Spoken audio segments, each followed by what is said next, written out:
اللہ انسانیت کے عقلوں کو ٹھکانے لگانے کے لیے عذابوں کو جو ہے بھیج دیتے ہیں تاکہ میرے بندے راہ حق پہ آ جائیں. اور یہ قوم کے چند لوگ اللہ کے اس عذاب کا مذاق اڑا رہے ہیں جبکہ سارے عالم اس وبا سے خوف زدہ ہے، حکومتیں پریشان ہیں. بالخصوص ہمارے ہندوستان کی جو حکومت ہے، سلام ہے ان کے اوپر کہ لاک ڈاؤن کے ذریعے سے انسانیت کی جانوں کو بچا رہے ہیں. اور ڈاکٹرز اپنے جانوں پہ کھیل کر قربانی دیتے، خود کی جانوں کو جو ہے جھوکے میں ڈال کے، خود کی جانوں کو جو ہے قربان کر کے انسانیت کو بچانے کی کوشش کر رہے ہیں. ہیلتھ ڈپارٹمنٹ میں بھی بہت بہت جزاکم اللہ خیرا و احسن الجزاء کثیرا وہ دنیا والآخرہ. پولیس ڈپارٹمنٹ کے بھی لوگ لاک ڈاؤن کے ذریعے سے لوگوں کو روکا جا رہا ہے کہ گھروں کے اندر رہو، اس وبا کہیں تمہاری زندگی میں نہ آ جائے. یہ بیماری، یہ مرض اور یہ اللہ کا عذاب کہیں تمہارے اوپر مسلط نہ ہو جائے. تمہارے خیر کے خاطر، تمہاری زندگی کے بقا کے خاطر، تمہاری زندگی کے خیر کے خاطر، تمہاری زندگی بچانے کے لیے خاطر پولیس عملہ بھی تمہیں روک رہا ہے کہ بھائی جانا نہیں، گھر میں رہو، بیوی کے ساتھ رہو، بچوں کے ساتھ رہو، ماں باپ کی خدمت کرتے رہو. ہم جب تک حکومت کی طرف سے کوئی صحیح اطلاع نہ آتی تب تک نہ نکلنا. لیکن ہمارے چند نوجوان روڈوں پہ گھوم رہے ہیں، پھر رہے ہیں. افسوس ہے اتنی بڑی ہماری حکومت، ہندوستان کی حکومت، ہر انسان کی فکر لگی ہوئی ہے. وہ لوگ ہم ٹھٹا کر رہے ہیں، ہم اس وبا، اس عذاب کا مذاق اڑا رہے ہیں. چاہے وہ فیس بک ہو، چاہے ٹویٹر ہو، چاہے واٹس ایپ ہو، چاہے یوٹیوب کے ذریعے سے اللہ کے اس عذاب کا مذاق اڑا رہے ہیں.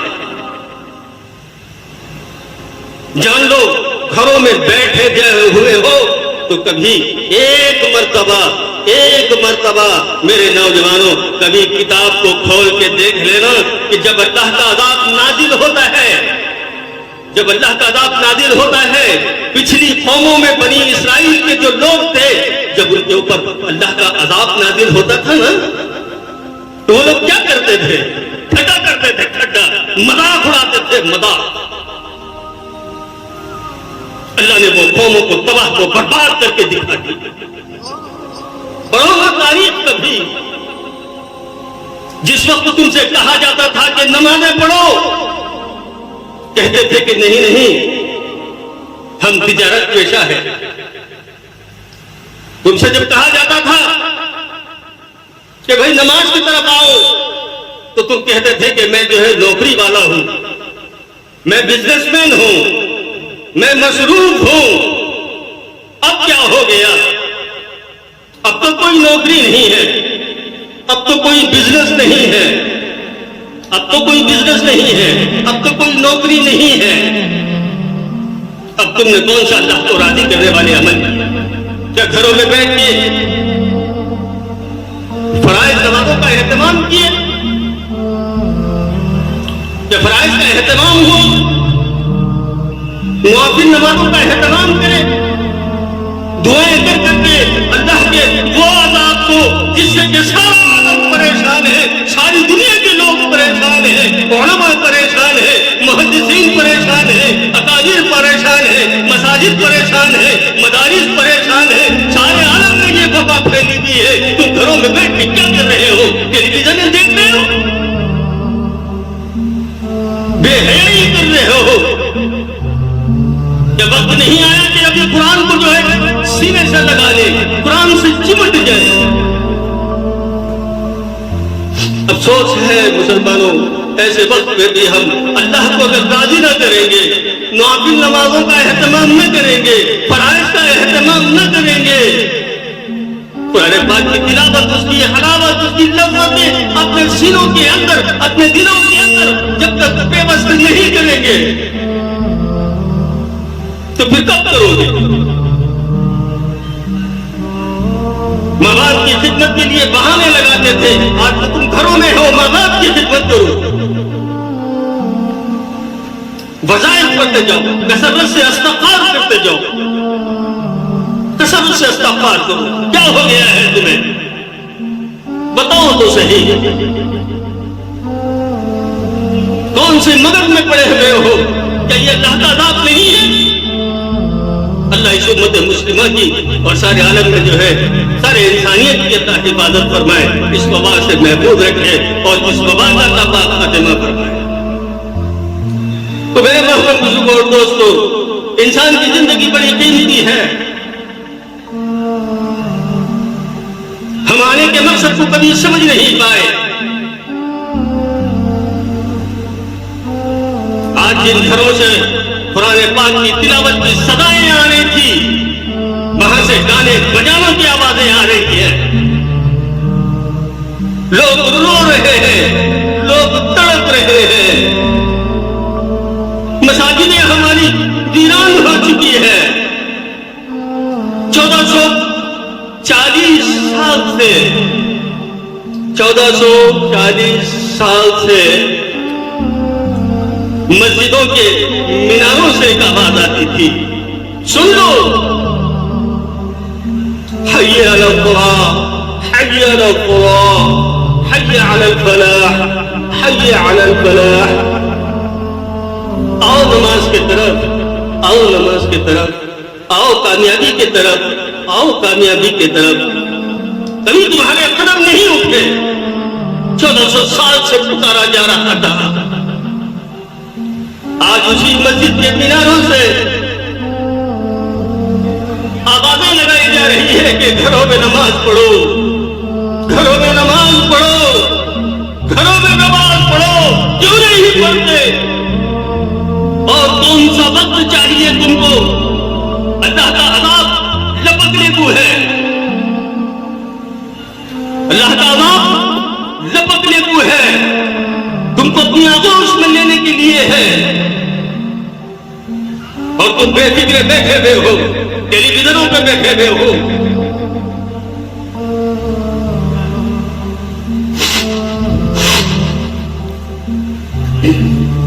بے حیائی ابھی بھی نہیں چھوٹی، ماں باپ کے سامنے اکڑ کے چلنا، اترا کے چلنا ابھی نہیں چھوٹا ہے تمہارا، ابھی تم مصلی سے نہیں جڑے ہو،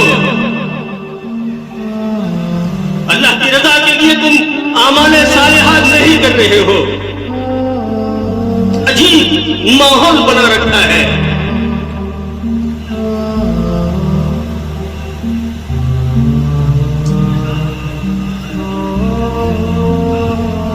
عجیب دستور بنا لیا ہے تم نے۔ آج بھی وقت ہے، اللہ نے ہمارے لیے وقت رکھا ہے، اللہ نے ہمارے لیے وقت رکھا ہے کہ ابھی سے ہم توبہ استغفار کریں، نمازوں کا اہتمام کریں، قرآن پاک کی تلاوت کریں، وظائف اور ذکر اور اذکار کرتے جائیں، گھر میں ماں باپ کی خدمت بھی کریں، اور اللہ سے دعائیں کرتے جائیں کہ اللہ اس ملک نے سارے عالم سے اس وبا کا خاتمہ کرے۔ اگر اب بھی نہیں بدلو گے تو پھر وہ کون سا وقت آئے گا؟ کب بدلو گے؟ پچھلی قوموں کی تاریخ اٹھا کے دیکھیے گا، پچھلی قوموں کی تاریخ کو اٹھا کے دیکھیے گا، جب اللہ کا عذاب آتا تھا وہ عذاب کو وہ لوگ عذاب نہیں سمجھتے تھے۔ آج تم نے کتنا جو ہے اس عذاب کو تم نے عذاب سمجھا ہے، کتنا عذاب سمجھا ہے، کتنی زندگی کو تم نے بدلی ہے۔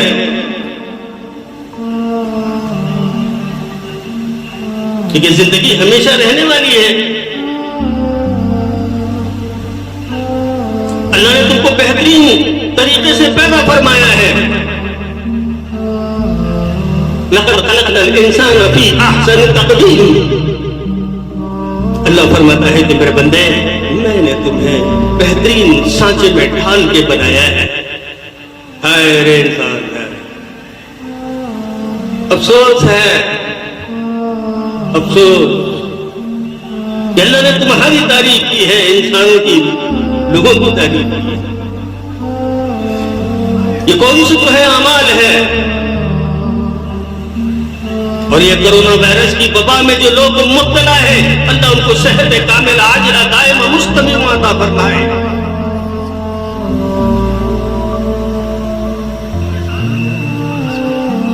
ایک شخص کو، ایک عورت کو ٹیسٹوں کے لیے محلے سے لے کے گئے، محلے سے لے کے گئے، ابھی لے کے گیا ہی نہیں گیا، ابھی ٹیسٹوں کی رپورٹ آئی نہیں، اس سے پہلے اتنے بدنامی کے چرچے کر رہے ہو، اتنی بدنامی کے چرچے کر رہے ہو کہ وہ لوگ خوف کھا رہے ہیں.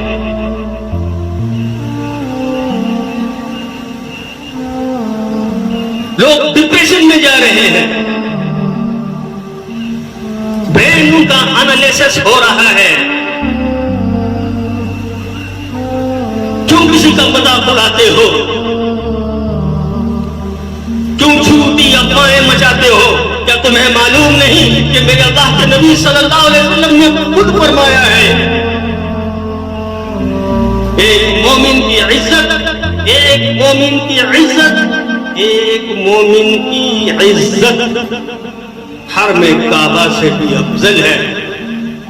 تم ناحق کے کسی کا مذاق اڑا کے، کسی کو انتقال ہو گیا ان کے واٹس ایپ پر ٹویٹروں پہ دے کے، فیس بکوں پہ دے کے کیوں انہیں ذلیل اور رسوا کر رہے ہو ناحق کے؟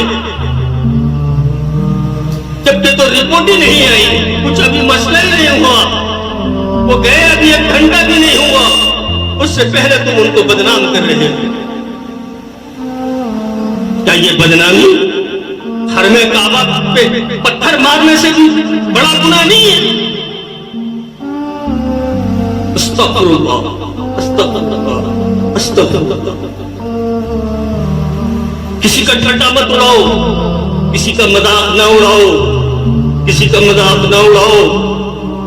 اللہ کے واسطے، اللہ کے واسطے میں نے اپنے دونوں ہاتھ جوڑ کے، میں نے دونوں ہاتھ جوڑ کے میں تم سے سلام کر کے تم سے کہتا ہوں کسی کا مذاق نہ اڑاؤ.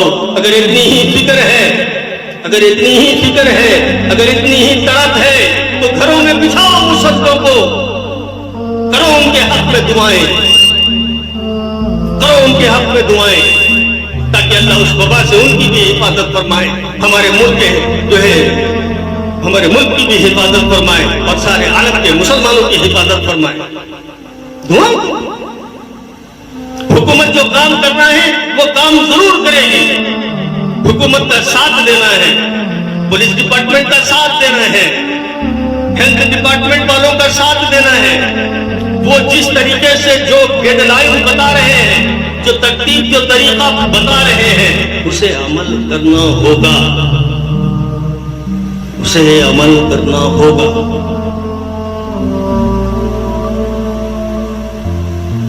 کہ زندگی انسان کی بہت قیمتی ہے. کسی کا اللہ کے واسطے ٹھٹا نہ اڑاؤ، کسی کا مذاق نہ کرو، کسی کا مذاق نہ اڑاؤ، جھوٹی افواہیں مت پھیلاؤ. ارے تم تو وہ نوجوان تھے کہ جس کے ایک ہاتھ میں تسبیح ہوا کرتی تھی تو دوسرے ہاتھوں میں مسواک ہوا کرتا تھا. آج تمہارے ہاتھوں میں کون سی چیز ہے؟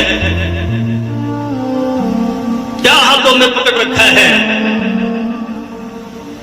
ایسے عذاب کے موقعوں پہ بھی گانے، ناچ، بے حیائی کے مناظر، توبہ اور استغفار کرے، کثرت سے جو ہے نمازوں کا اہتمام کرے، فرائض کی ادائیگی ادا کرے، فرائض کی ادائیگی ادا کرے، فرض نمازوں کا اہتمام کرے، نفل نمازوں کا اہتمام کرے. ہو سکے تو نمازیں جو ہے فجر تک، نمازیں جو ہے خضا و عمرے کی بھی جو ہے اہتمام کرے، نفل نمازوں کا اہتمام کرے، صلاۃ و تسبیح کا اہتمام کرے، اور اللہ سے جو ہے رو رو کے دعائیں کرتے جائیں، قرآن پاک کی تلاوت کرتے جائیں، وظائف کرتے جائیں، کثرت سے وظائف کرتے جائیں۔ دیکھنا اس ملک ہی نہیں سارے عالم سے اللہ اس وبا کو، اس مرض کا خاتمہ فرمائیں گے انشاءاللہ۔ بن کے فانوس جن کی حفاظت خود ہوا کرے، بن کے فانوس جس کی حفاظت خود ہوا کرے، وہ شمع کیا بجھے جسے روشن خدا کرے، جسے روشن خدا کرے۔ وآخر دعوانا والحمد للہ رب العالمین، والسلام علیکم ورحمۃ اللہ وبرکاتہ۔ حال دل کی اس کو